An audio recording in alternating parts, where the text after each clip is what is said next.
Mana biz issiqxonamizda limon, pomidor mahsulotlari yetishtirishdan tashqari dalamizga o'sha 5 gektar bog'imiz bor. To'g'risi, bog' orasiga ekin sifatida biz mana qovoq mahsulotini tanlaganmiz.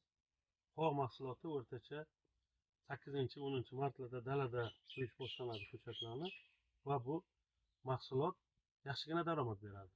Shu bilan birga hisoblaydigan bo'lsak, o'rtacha bir 4-5 gektarga yetadigan ko'chatni tayyorlab qo'ydik. Albatta biz buni tanlashimizdan maqsad o'sha birinchidan fermer xo'jaligimizni daromadini oshirish. Ikkinchidan mana Buxoro viloyatida o'sha hamma xabari borki, qon bosimi juda yuqori bo'ladi. Hatto o'sha ko'pchilik aytadi-ku, qo'y go'shti yeyolmaymiz. O'sha holatida mana shuni odam organizmi qovoqni, ertach qovoq deydi buni.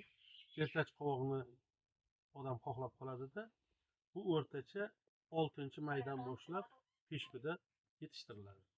Hozircha masalan bunaqangi katta partiyada yetishtiradigan dehqonlarimiz kam, to'g'risini aytish kerak, 10 sotiq, 20 sotiq, lekin biz gektarlab ekishga qaror qildik. Chunki g'oya mukammal bo'lsa, misol bozorimiz bo'ladigan bo'lsa, issiqxonamiz bo'ladigan bo'lsa, nima bir 5-6 sotiq issiqxonamizga mana shu ko'chatni yetishtiradigan bo'lsak, bu ko'chat kerak bo'lsa butun viloyatga yetadigan bir mahsulot bo'lib chiqadi.